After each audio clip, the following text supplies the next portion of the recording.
सवाल यहां पर यह भी पैदा होता है, ऑल्दो भारतीय बहुत कह रहे हैं कि पीछे एक तैयारा और एक डिफेंस सिस्टम।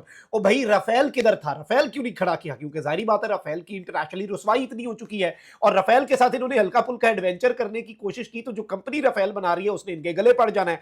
अब यहां पर जो इंपॉर्टेंट चीज हुई है नाज़रीन इकराम, कि ये बेसिकली जिसे आप कहते हैं ना कि साइकोलॉजिकल वॉरफेयर के अंदर, अब भारत के अंदर बीजेपी अब 10 दिन की तिरंगा यात्रा कर रही है ताकि हम बता सकें कि ये जंग हमने कैसे जीती। जब आप जंग जीत जाते हैं फिर आपको बताना नहीं पड़ता हर बंदे तक पहुंच के, फिर दुनिया बताती है। पाकिस्तान का मुकदमा पूरी दुनिया लड़ रही है, लेकिन नरेंद्र मोदी को इसकी जरूरत पड़ रही है। अब यहां पर मैं आपको यह बता दूं, नरेंद्र मोदी ने अपने ही पैरों पर कुल्हाड़ा मार दिया उधमपुर एयरबेस जो है उसे विजिट करके। एयर वाइस मार्शल जो है पाकिस्तान के औरंगजेब साहब, उन्होंने कहा कि पाकिस्तान ने S-400 का HIMAD रेडार जो है, जिसे आप चीज बोर्ड कहते हैं, ये टेक्निकल टर्म्स हैं, उससे पाकिस्तान जो है उसने तबाह किया है। अच्छा, नरेंद्र मोदी ने क्या चीज दिखाई है? नरेंद्र मोदी ने लॉन्च व्हीकल दिखाया। देखिए, मिसाइल डिफेंस सिस्टम जो है उसके कुछ कंपोनेंट्स होते हैं। एक होता है लॉन्च व्हीकल, जिसमें से जो चीज आ रही है बाहर से उसके ऊपर हमला होना है। लॉन्च व्हीकल से ज्यादा जो चीज मैटर करती है वो उसका मेन बोर्ड होता है, जहां पर उसका पूरे का पूरा रेडार और पूरे का पूरा सिस्टम होता है, जहां पर वो डिटेक्ट करता है और ऑर्डर्स देता है कि भाई इस चीज के ऊपर हमला कर दो।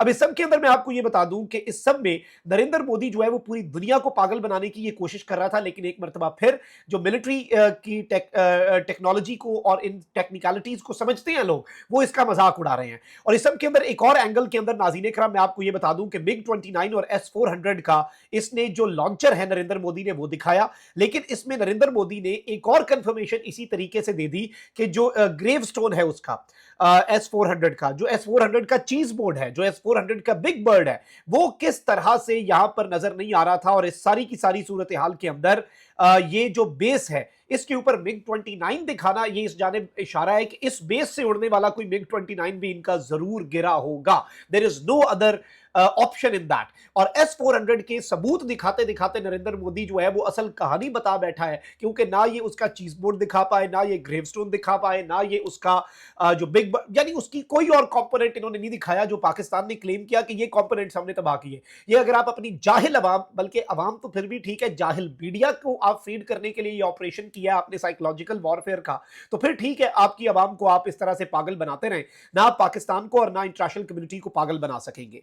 अच्छा, वहीं दूसरी जानिब नाज़रीन इकराम एक और बड़ा दिलचस्प क्लेम आया, और पाकिस्तान के air chief marshal Zaheer Ahmed Babar जो इस सारी की सारी सूरत हाल में मैं आपको बताऊं कि डायरेक्टली जो पाकिस्तान के 15 स्क्वाड्रन के पायलट्स भारत पर चढ़ दौड़े थे, वही यूनिट जो जिसकी क़यादत एयर चीफ मार्शल खुद भी कर चुके थे, और जब दुश्मन का मुकाबला करने के लिए ये फजा में थे, तो जब एक खुफिया कंट्रोल रूम पाकिस्तान के अंदर बना हुआ था, तो उस वक्त जो डायरेक्टली पाकिस्तान के एयर चीफ ने उनसे डायरेक्ट राब्ता किया, मतलब वो कंट्रोल रूम पर रेडियो कम्युनिकेशन में एयर चीफ मुखातिब था अपने पायलट से, और उसमें एयर चीफ की गुफ्तगू थी, मार दो इन्हें, मार दो, पाकिस्तान की हुदूद में 1 इंच भी दाखिल ना होने दो। तो ये एयर चीफ के वहां पर अल्फाज थे कि पाकिस्तान की हुदूद में 1 इंच भी हम दाखिल नहीं होने देंगे, पूरा जहाज क्या, जहाज की चोंच भी दाखिल नहीं होने देंगे, एंड शूट देम डाउन, इन्हें उड़ा के रख दो और इन्हें मार दो। इस सब के अंदर मैं आपको यह बता दूं कि भारतीय राफेल तैयारों को भटिंडा के इलाके में जैसे ही निशाना बनाया जाने की तस्वीर स्क्रीन जो है उस पर नमूदार हुई, जब एक इंतहाई खुफिया और महफूज